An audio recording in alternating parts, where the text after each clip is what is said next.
can you remind me if you'll be so kind? Staring out into space, asking God to hear my case. Trying to think of all things past. How long will my memory last? The purple angel,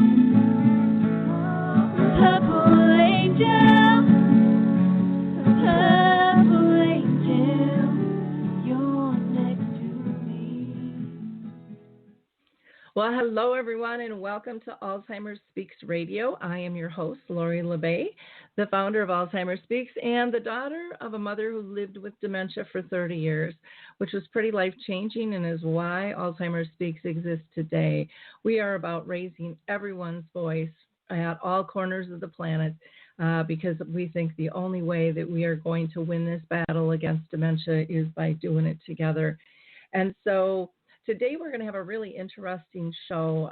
It's going to be one show, but two doctors. And we are, before I jump into introducing you to our guest today, I always like to give a shout out to, of course, our audience. You guys are so special. Your likes, your clicks, and your shares have really changed, our footprint in the world here and have spread the knowledge of our work. And so for that, I can't thank you enough. And I always like to encourage our listeners to also be our guests because everybody has a stake in this disease and your story can help somebody else's. If you are personally touched and diagnosed, caring for a family member, or maybe you're a business professional who has come up with a service, product, or tool, maybe you're a researcher, maybe you're an advocate.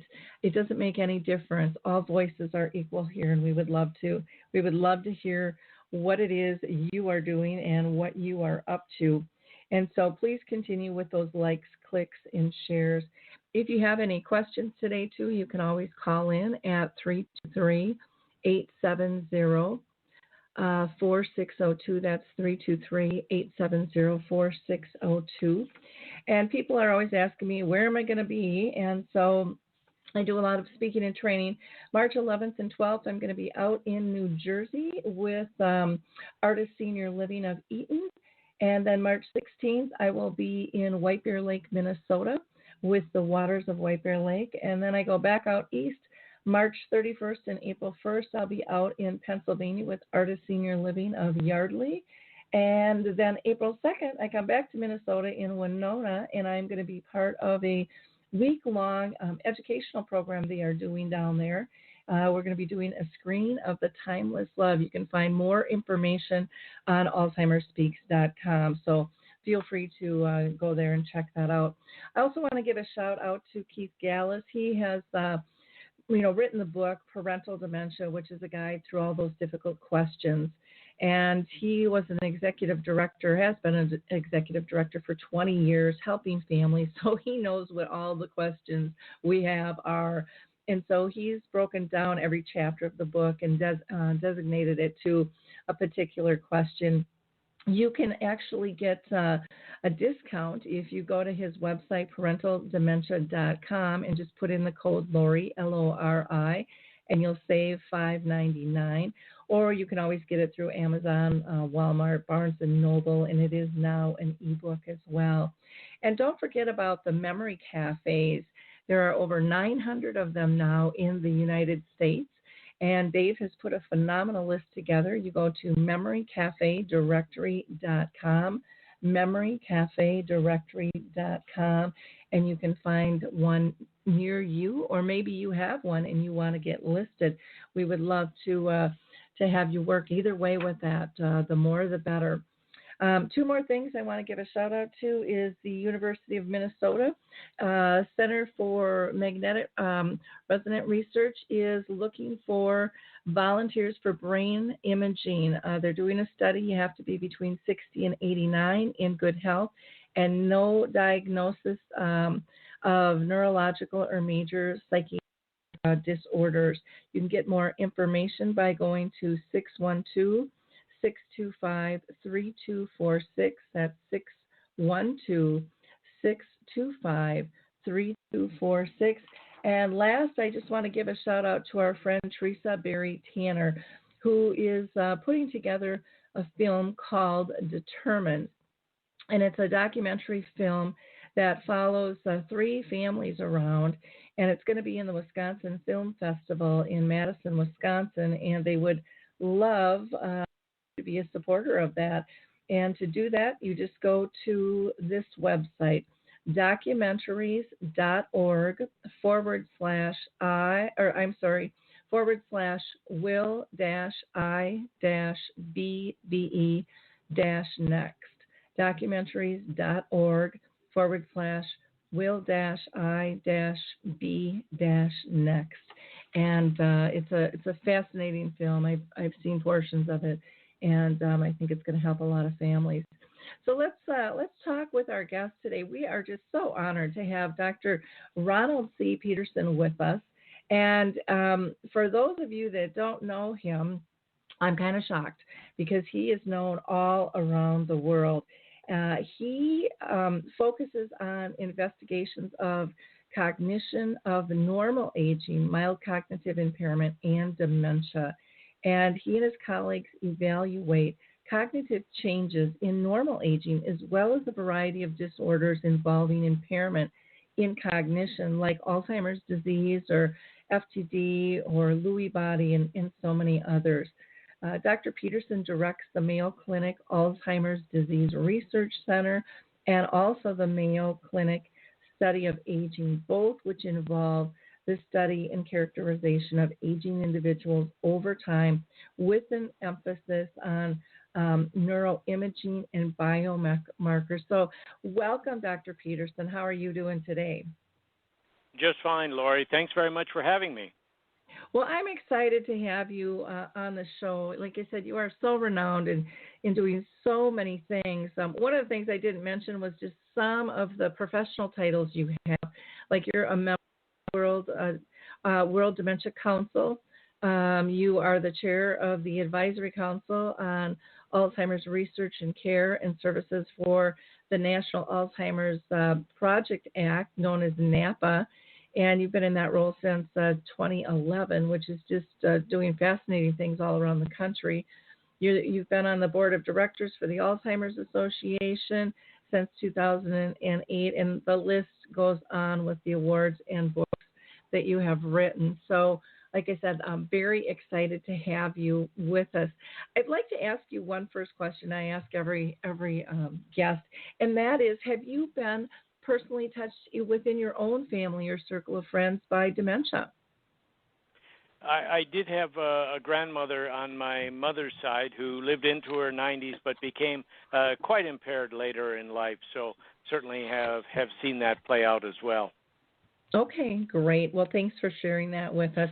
Why don't we, because we only have a little bit of time, only a half an hour with you today, why don't we start out by having you define what the difference is between dementia and Alzheimer's disease? People are always asking that question. Sure, and it's a good question because sometimes we, actually, the physicians, confuse the titles or sort of conflate them, so it's not always obvious. But in general, dementia is a syndrome, meaning a collection of symptoms that people have, usually including difficulties with remembering, thinking, and they're severe enough to affect your daily activities, whatever those are. That's dementia. That's sort of the umbrella term. The next question you ask then is what's causing the dementia? What's causing those symptoms? And here's where Alzheimer's disease comes into play. Alzheimer's disease then refers to the specific type of dementia characterized by two abnormal proteins in the brain, one called amyloid, the other called tau, and these two proteins cause a lot of the destruction in the brain that cause the dementia. But dementia could be caused by other entities as well, such as vascular disease. You could have little strokes in the brain. You could have degeneration due to other diseases, frontotemporal dementia, Lewy body dementia. Sometimes dementias can be caused by other medical problems or medications. So dementia refers to a broad collection of entities, of which Alzheimer's disease is often the most common, especially in aging. Yeah, I think so often when I think my mom had the disease, well, she's been gone 5 years, so 35 years ago, and you didn't hear about all these other types of dementias, and you really didn't hear that much even with the word Alzheimer's back then. That was just kind of creeping out there, and then there came a while where hearing so many people, oh, they must have Alzheimer's, and people just didn't know. And I think so many still don't know that there are a lot of different sets of symptoms, just like there are with cancer. Somebody might fall into that umbrella category, but there's all different types, and each type has a different type of treatment for that. How do you guys figure out who has what in terms of the types of diagnoses that are out there underneath that umbrella of dementia? Sure. So if people have concerns, either the person, him or herself, or maybe a family member, has a concern about a person's memory and thinking, it might be wise to run this by the personal physician. And what the physician will do then is take a history, saying, when did this come on? What are the symptoms? What kind of forgetfulness or what other symptoms do you have? When did it begin? And what's been the rate of progression? To try to get an idea if, in fact, the person fills these criteria for the dementia syndrome. Now, milder forms of dementia, or not pre-dementia, if you will, is something called mild cognitive impairment. And at this stage, people are usually forgetful, more forgetful than they used to be, and more forgetful than they ought to be, but otherwise everything else is pretty well preserved. They're still functioning, they're still driving their car, paying the bills, doing the taxes. All that looks pretty normal, but they're a bit forgetful. That's thought to be the earliest pre-dementia stage of what might ultimately progress to dementia. So when you get that kind of a history, then the doctor will say, okay, now what is it due to? What's causing it? So here you may look at the person's medical history. Do they have heart failure? Do they have diabetes? Do they have other indices of vascular disease, such that they might have strokes? And you would then sometimes look at their medications to see if medications could be clouding the picture. But ultimately then you want to look at the brain. So you'll do a scan, usually an MRI scan these days, again, to see is there a stroke, a blood clot, a tumor. And we might also send the person for more detailed cognitive measures. So the physician will do in the office a brief mental status exam. Remember these words, what's the date, who's the president, things of that nature, to give the physician a little feel for where the person is relative to where he or she might think the person ought to be. And also do a general medical exam, general neurologic exam, to make sure there aren't signs of, say, Parkinson's disease or a stroke. And after that exam, then look at the MRI scan to see if there's something going on in the brain. May do some laboratory, some blood studies to see if there's something else affecting it.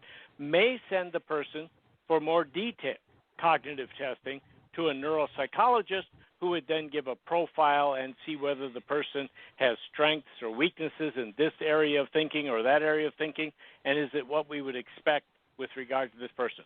At that point, you might stop and say, okay, now this looks like cognitive impairment beyond what we would expect for normal aging. I've got the MRI scan. There's a cause there, or maybe not a cause there, and then sit down with the person and try to sort out whether or not we need to do more detailed testing on the possible cause of the underlying pattern. Now, I don't want to get into too much detail here, but I'm describing an Alzheimer's disease scenario. If the person had, say, frontotemporal dementia, the clinical history would be different. The pattern of behavior, the cognitive testing would be different. If somebody has an underlying Lewy body disorder, dementia with Lewy bodies, again, the history might be a little bit different. The presenting symptoms, the neurologic exam might show signs of subtle Parkinsonism. So the doctor would then try to sort out these different clinical features and try to categorize what might be the underlying cause of the clinical symptoms.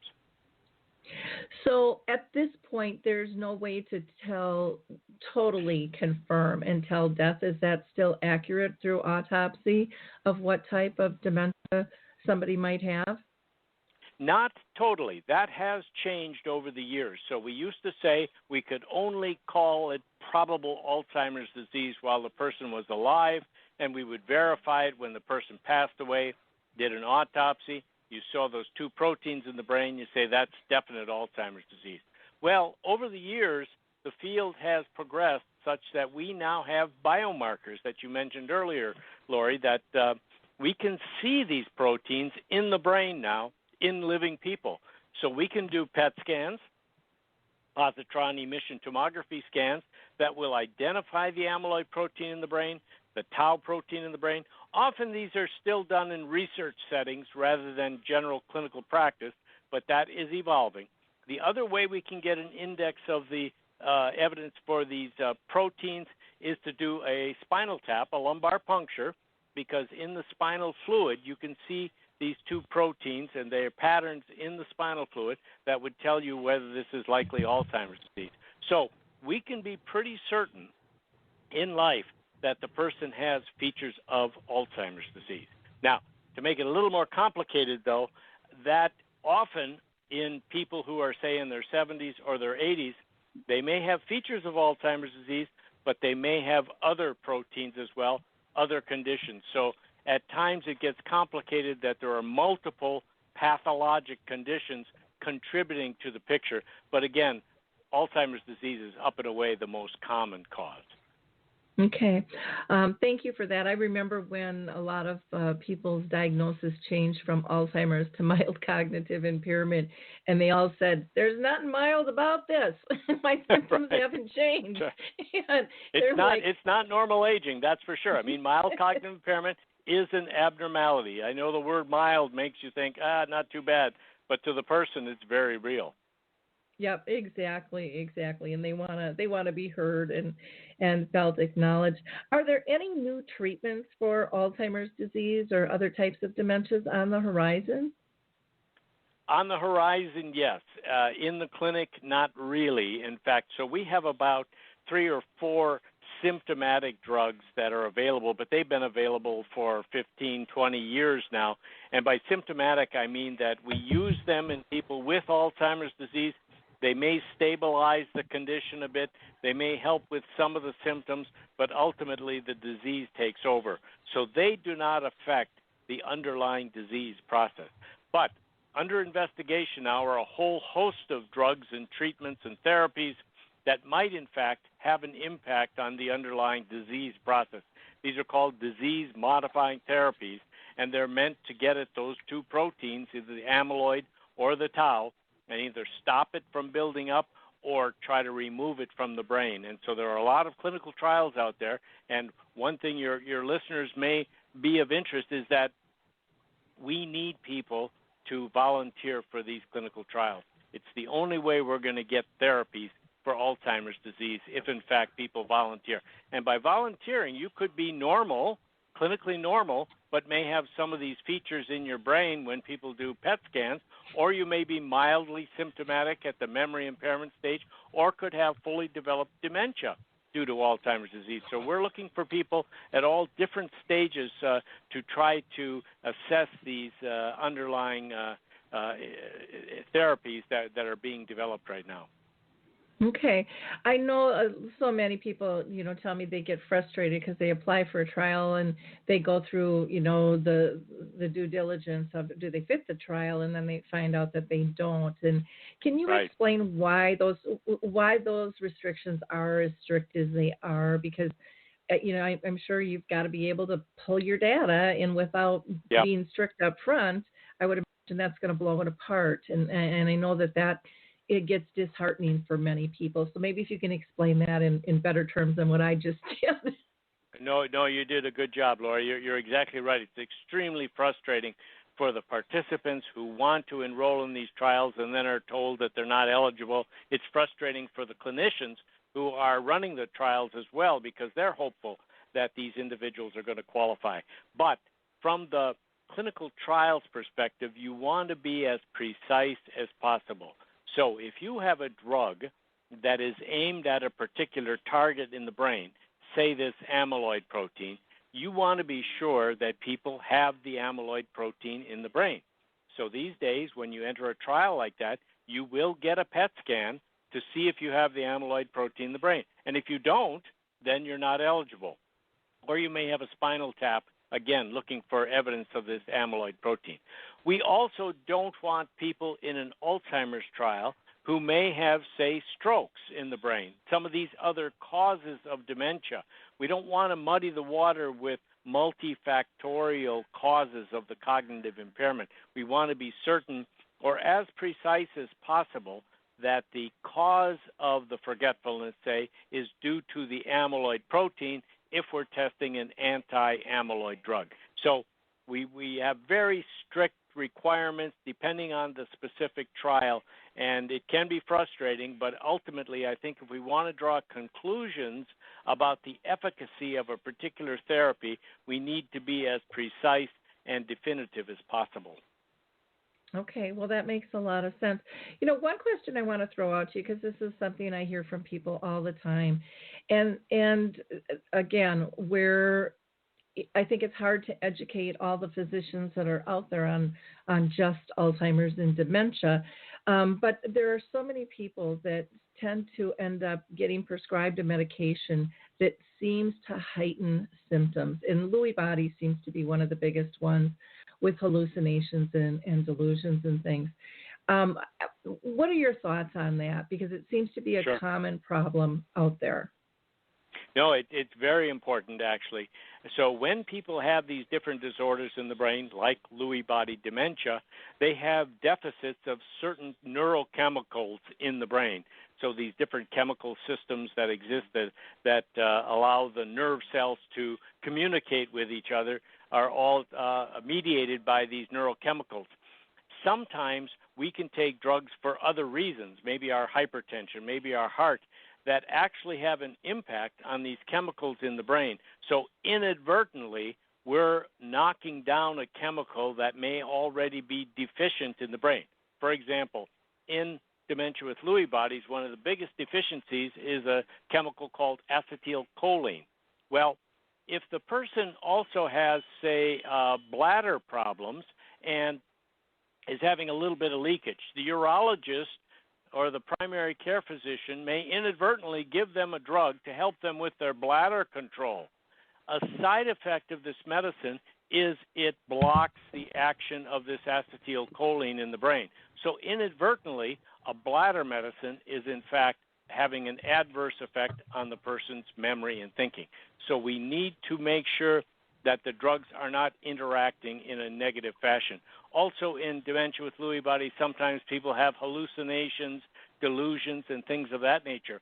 There's a certain class of drugs that can be quite harmful in people in treating those kinds of symptoms, and we have to be careful that we don't use drugs like Haldol, Risperdal, that actually block the dopamine in the brain, another neurochemical, and can really worsen the symptom rather than make it better. So it's a complex interaction sometimes of medications and these neurochemical systems, and the doctors have to be aware of all these potential problems. Is there, because sometimes families say, well, I don't want to not follow my doctor's order, and I feel kind of disobedient if I question, but I've heard, that this can cause hallucinations or make things worse, or how do you suggest a family handle that if they're questioning the medication they're on? I've always said that they can go to the pharmacist and have a review of all their medications, but, maybe there's a better route right in the clinic. Well, I think it's important for the patients and families to be well informed on the conditions. Read up on them.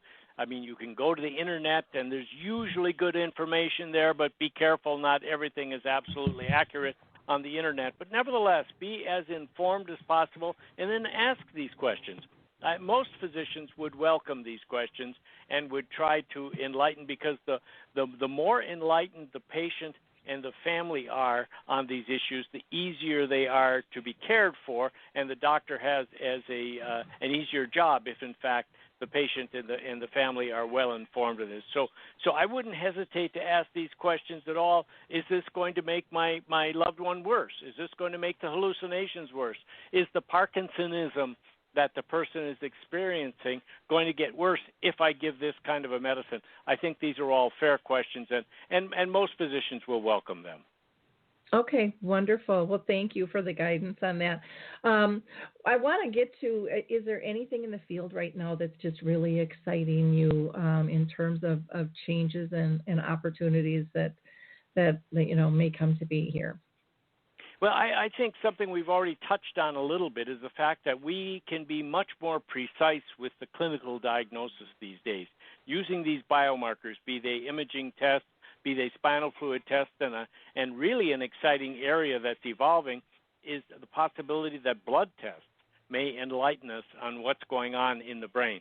So I think the ability of us to be much more specific with regard to the underlying cause of a set of symptoms is very encouraging, because as we get further down the road in the development of therapeutics, drugs, whatever, I think that the more precise we are with regard to the clinical diagnosis and the treatments that might be appropriate for that particular protein, say, in the brain, the better off we'll be. And I think, and we've had a lot of challenges in the therapeutic field in recent years, but I still remain hopeful that we're on the cusp of finding some therapy that's actually going to have an impact on these proteins. And I've been focusing a lot on the brain and chemicals in the brain, proteins in the brain, and drugs and things of that nature.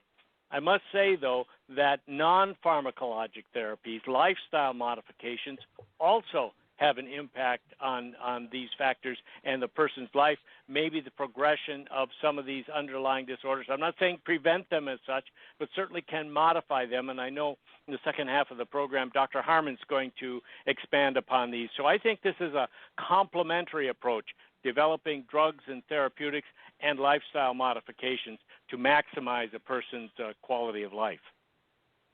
Yeah, I had the research lead on for the finger study a while back, and it's so fascinating, and I think can give people some hope in terms of something that they can control themselves too when you've got such an unknown. I think that's always Lori, I sometimes say that aging need not be a passive process. That is, we can influence our aging. We can do things with our own lifestyle modifications, so we don't just have to sit back and watch that hair turn gray.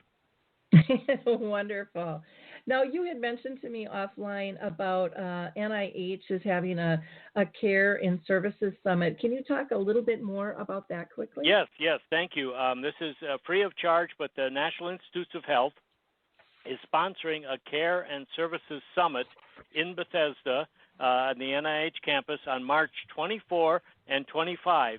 And the program will be streamed live, so you can see it on a webcast. And I would just say Google NIH Care and Services Summit, and you'll get all the directions you need how to contact to go online and follow the program or attend the program free of charge in Bethesda on March 24 and 25. So that's for care and services, and there will be people there who are experts in caring for individuals. There will be persons with the disorders, and there'll be a whole host of other individuals who will be speaking and interacting with the audience on these topics.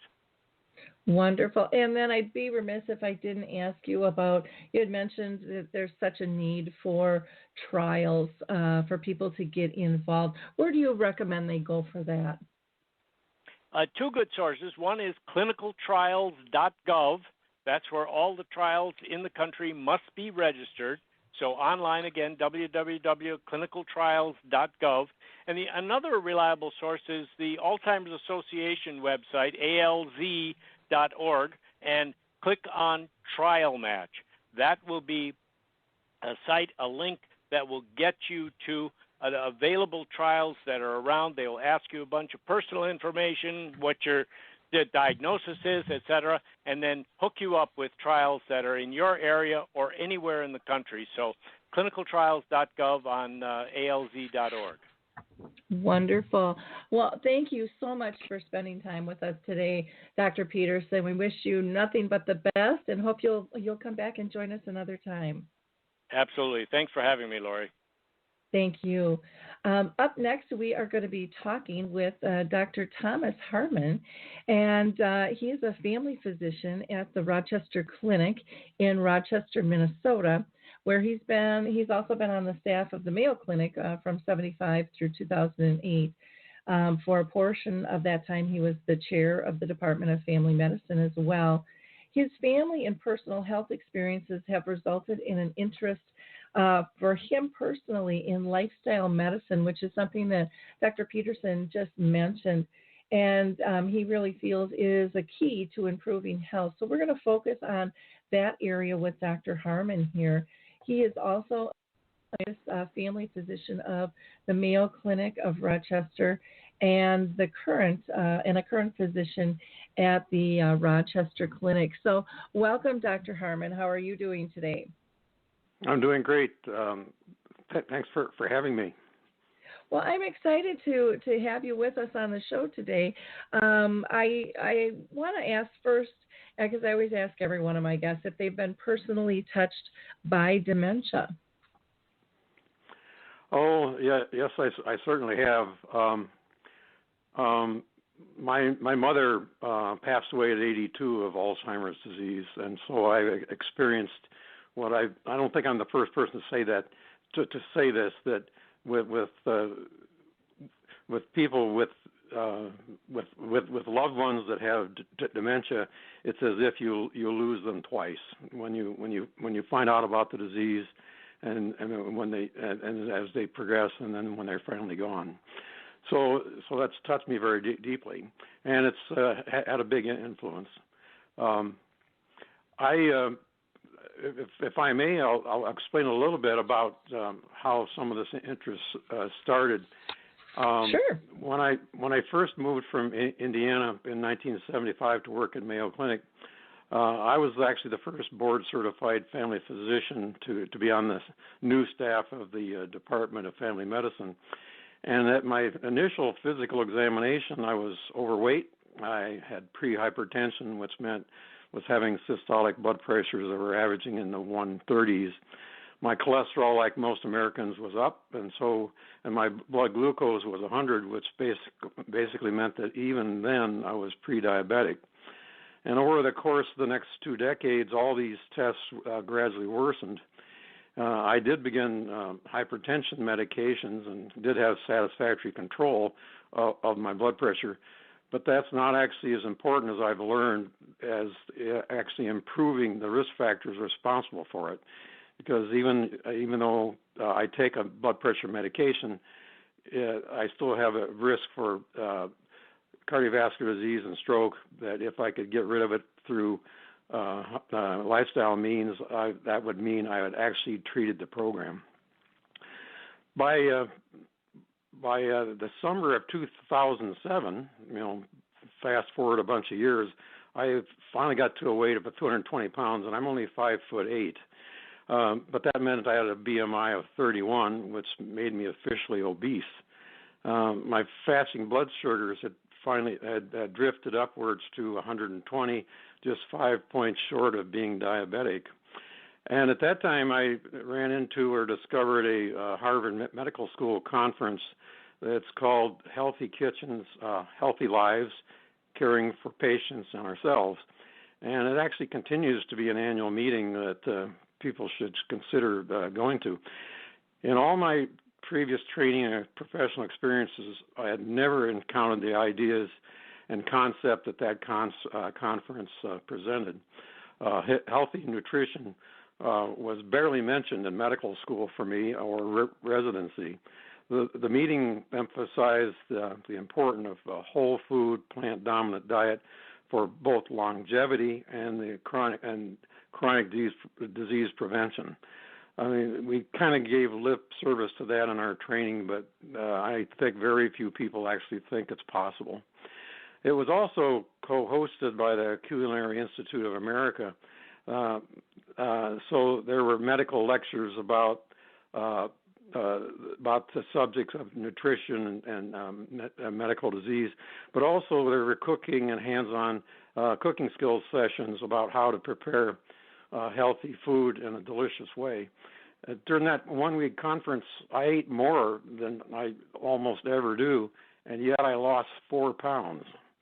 When I was flying back with a colleague who had attended the meeting, we both vowed that we would continue to do what we had learned and to try to incorporate it into our family practice at Mayo. As a result of that, I started seeing clinical results in patients greater than I've ever seen before. So I recognized the real power of this. And I saw people's cholesterol numbers go to normal within 3 to 4 weeks. For myself, I didn't totally stick to it as most people experience. You have successes and then you fall back in old behaviors. But I was following a lower glycemic diet and focusing mostly on that, and I did experience a 30-pound weight loss. But I was disappointed that even though I had seen that, my blood sugar really didn't make that much of a significant improvement. In fact, my fasting blood tests were finally getting into the 130 range, which meant I was officially diabetic.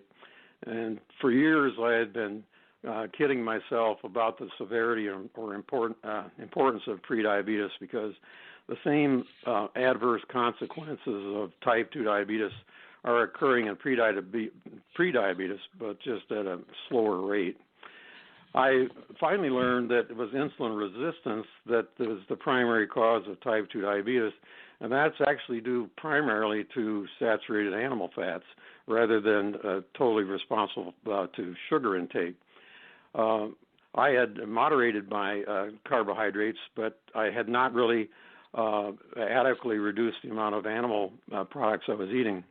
So at that point, I decided to go entirely all in and go whole food, plant-dominant diet. And within 3 months, I lost an additional 35 pounds, and my fasting blood sugar, hemoglobin A1C, and fasting insulin levels all went to normal. So my diabetes was reversed. I had never seen that in clinical practice before when I followed the usual protocols that we do for diabetes. Unfortunately, all during that time, while my health was improving, my mother's Alzheimer's was worsening. She had finally declined to the point that my father could not take care of her anymore, and she was admitted for the last 3 years of her life in a nursing home. And as I mentioned, she passed away at 82. Now, at that time, my knowledge of dementia was typical for that time in that it just seemed inevitable. And because of this futility, I didn't really see a reason why I should check my genetic predisposition, because it would be kind of discouraging to know what your future might be if it looks pretty gloomy. But I learned about Dr. Dale Bredesen's research about dementia, who was working at the UCLA Medical School. And he was publishing or writing that the risk factors for Alzheimer's can actually be controlled or improved.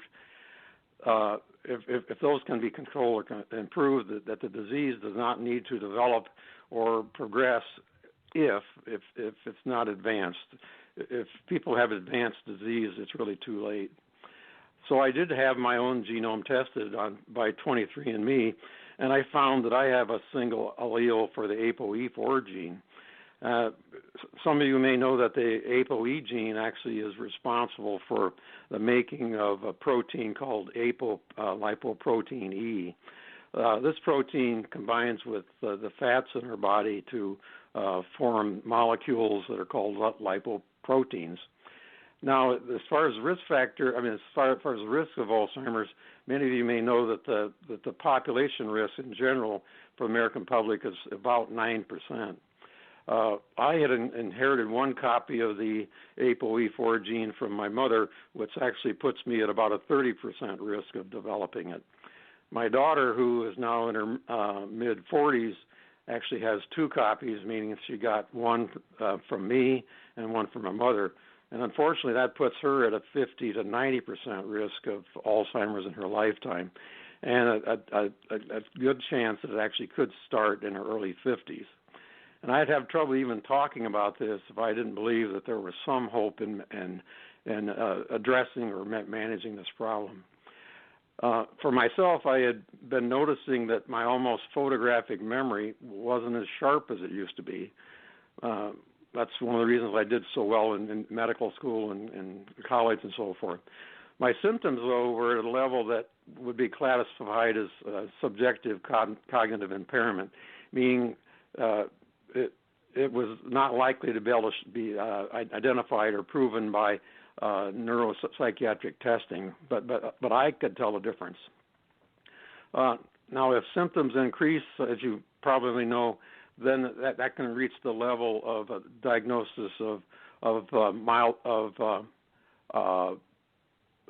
eventually can lead to Alzheimer's disease. Now, it turns out that the optimal nutrition is an important of the findings of Dr. Petersen.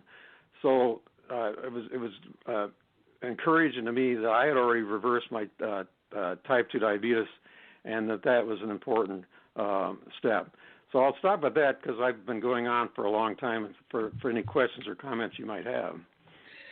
Well, I find it interesting, and I appreciate the fact of you sharing your personal story in terms of where you were at, with things and how things changed by following a plant-based diet.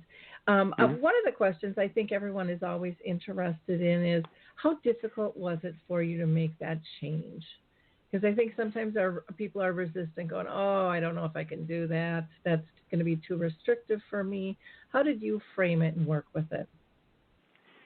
Well, I had the advantage of having experienced the meeting and actually discovered that I could enjoy eating the foods. I mean, when you're being taught by the professional chefs who teach other chefs how to make food in an interesting and an interesting way, that's very important.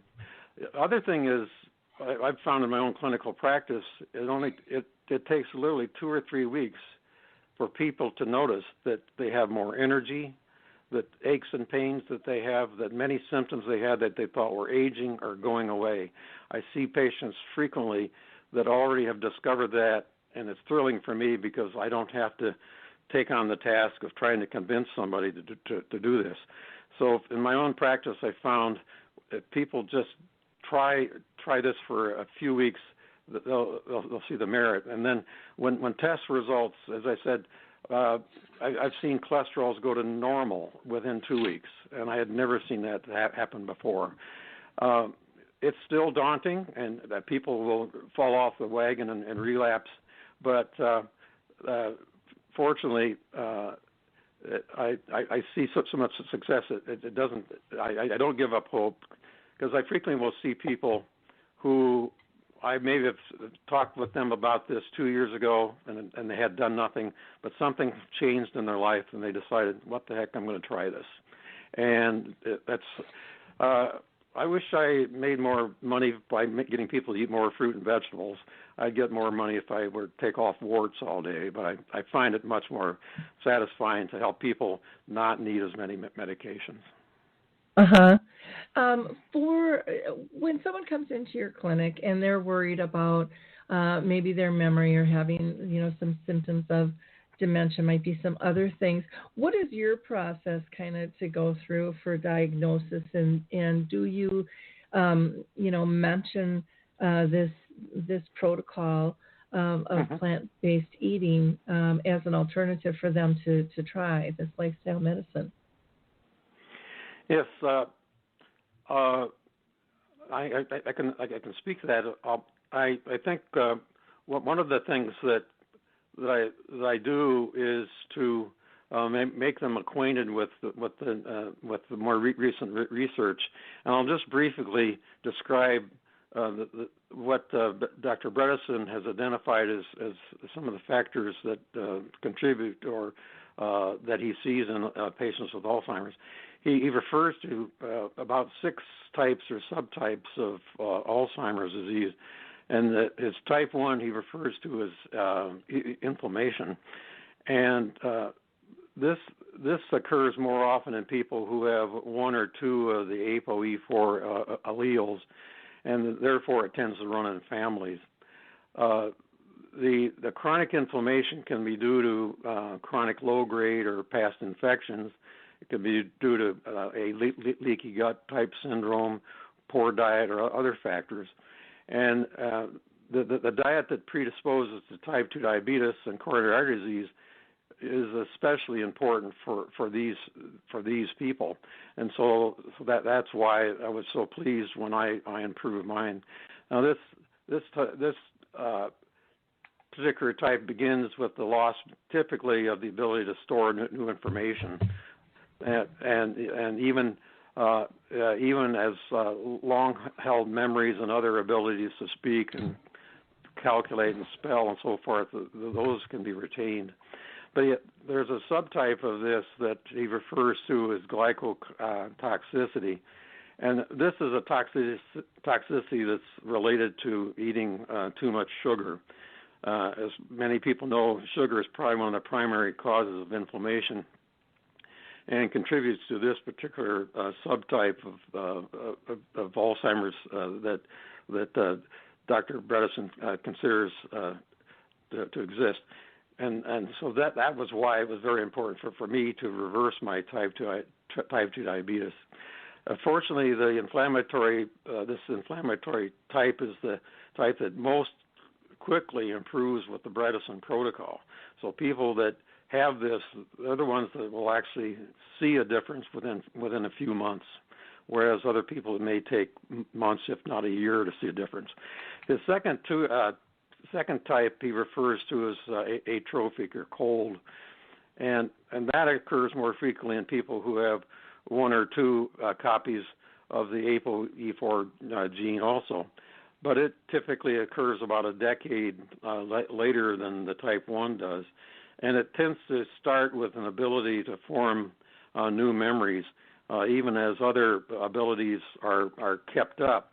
And it's most often found to be related in Petersen's experience to hormonal deficiencies, vitamin deficiencies, nutrient problems, or growth factor support. And he's found that when you optimally correct those reductions, that people will begin to improve. The improvement is slower than the inflammatory type. The third type he refers to as toxicity, and these people actually usually do not have a copy of the ApoE4 gene or allele, and it typically Alzheimer's doesn't typically run in their families. And this toxic subtype strikes at a younger age, though, and it has symptoms that often begin in someone's late 40s, early 50s, and it's often after a great stress. And rather than beginning with memory loss, it tends to start affecting cognitive problems like numbers or speech organization. This type of loss is not only of recent memories, but it can even be old memories. And this includes memories about how to do procedures that are complex, like playing bridge, or it could be as simple as having difficulty speaking. And some have trouble with math or calculating, and others with word finding and spelling and reading. And it turns out, and also more likely to have depression problems. It turns out that that explains, in a little bit I'll explain that my test findings that show that I have high levels of mercury explains why I've noticed that my principal symptoms have been problems with finding the right words, spelling. I used to be a great speller, not so much anymore, and it apparently is related to that. The tests that Dr. Petersen recommends for toxicity include heavy metals and testing for some chronic infections, as well as things like mycotoxins. It turns out that my mercury level was higher than optimal. And, well, there is no optimal mercury level, but it was higher than usual. And the type of mercury that was in my system is the organic form, which tends to come from the ocean-going top-end predators. and so for me that means I don't get to enjoy tuna as often as I used to. Now there's a lot of controversy about this because mainstream science holds the toxic chemicals and heavy metals aren't really a cause of Alzheimer's disease, and that means that screening for that is not usually done for most people that are having an evaluation. And the last two types are, one is due to vascular problems like strokes and so forth. My mother had 2 or 3 small strokes and contributed to her developing Alzheimer's. Then the final type is brain trauma. So that's why concussions, brain injuries are so important and help lead to dementia. So that's another long-winded explanation, but basically I tell people that this is what we've learned are the things that contribute to Alzheimer's, and that by doing appropriate testing that we can discover well which of the risk factors do we have and which ones are already taken care of. If we want, we can get into further about how that can be done either through our office or through Dr. Bredeson's own program or whatever. So again, kind of a long-winded explanation, but I thought it would be important. Okay, well, thank you. I've got somebody on the line, and I'm just going to check and see if they have a question or a comment. Person from a 2968 number, 2968. Did you have a question or a comment? Hello? Hello. Did you have a question or a comment? I was just listening right now. I'm just listening. I was really interested because I have a parent that has dementia, vascular dementia, and it's just been a sad thing to see it happening. And then not only that, we have my mother who is mentally ill and may have form of dementia as well. So it's really difficult to navigate through all these obstacles. Yep. Yeah, I'll make a comment, especially about vascular dementia. Vascular dementia is due to lifestyle things such as hypertension, diabetes, high cholesterol, and so forth.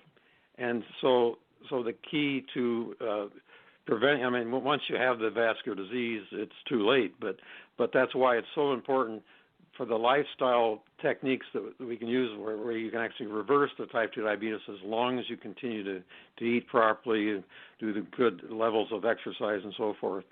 And so that's why I'm frustrated when some people say there's really nothing you can do to prevent this, that Alzheimer's is inevitable. That's really tragic, and we need to give hope to people where there really is hope. Yeah, I know the finger study goes into pretty in depth too. I don't know if you've looked into that, but I thank you I thank you for calling in and sharing that with our audience. Now, one thing I want to mention before we run out of time too, Dr. Harman, is you are going to be involved with a lifestyle medicine symposium that's taking place.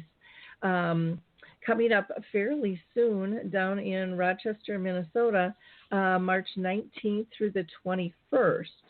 And do you want to talk a little bit about that? Yes, this will be our 4th year for this.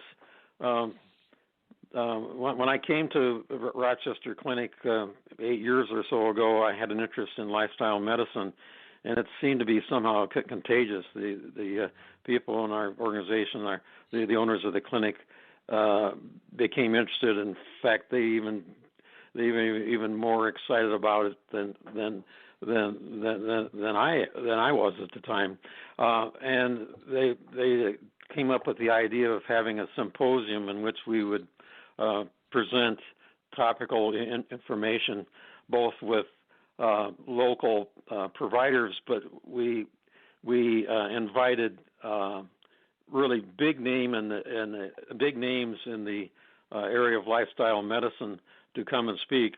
Our first participant was Dr. Hans Deal, who was on the faculty at the Loma Linda Medical School. He had 30-some years ago developed the CHIP program, which stands for the Complete Health Improvement Program, that basically helps people make these difficult lifestyle changes that haven't been able to do it on their own or through reading and so forth. And he was very inspiring, and it was such a great experience that we've continued to have meetings every year. This year we're bringing in one of the real so-called rock stars of lifestyle medicine, Dr. Michael Greger, who hosts nutritionfacts.org. When he speaks at medical meetings, he gets a huge audience because he's not only informative, he's also a great humorist. And so he's written a book called here goes my Alzheimer's. Well, I'll see. I told you I have trouble with word finding. But anyway, Dr. Greger is coming, and the other person that's coming this year is also Dr. Neil Nedley. He has a special expertise in depression and other mental health disorders, and that does relate to the caller's question about mental health. We have some other big name people that will just be, I think, our best session ever. Wonderful. Well, I know it looks like a fascinating conference. In the last couple of years, I've tried to make it, and I'm always doing something else. I'm always booked someone else speaking. And this is also sponsored by the Lotus Health Foundation and the Rochester Clinic. And people can call and get more information on this symposium if they're interested in going to it. 507-218-3095. That's 507-218-3095. And I did put a link down for the Lotus Health Foundation organization, the schedule for the symposium too. So you can find that on the radio page, or if you're on the blog, for more details on all the different breakout sessions and things that they're having. I think it's going to be quite fascinating. And as for you, Dr. Harman, we only have like a minute and a half here left. Mm-hmm. I just wanted to double check with you and see if there was anything else that you wanted to point out to our audience in terms of this conversation. Well, I think we do offer the Petersen protocol through our practice. Because of my own personal experience with the protocol, I decided to actually become a Petersen protocol provider. The training for that actually surprisingly at the Cleveland Clinic. So there are some major institutions that are supporting this kind of activity. People can also go to the Petersen website itself for help and information, and so I can see people in the office. We also do visits via telemedicine, and we provide coaching, which is very important for helping people remain steadfast in their commitment to improve with this protocol. So there's lots of avenues to it. I'm just pleased when anyone gets involved with this in any way that they do it, because I think for most or many, they will see very, very gratifying changes. And I want to thank you very much again for inviting me to speak. Well, this was a great conversation. I loved having Dr. Petersen on prior. We talked, a little different angle, and then to be able to dive into the lifestyle medicine, I think is so important. And again, people check out the finger study. Just Google it. It talks about diet, exercise, sleep, all kinds of things that we can control ourselves. And to get a hold of Dr. Harman, you can call 507-218-3095. 3095. That's 507-218-3095. Or you can email him at health@rochesterclinic.com, health@rochesterclinic.com. And again, don't check out that symposium and gala for the lifestyle medicine. And we will catch you next week. Thanks, everybody. Thank you.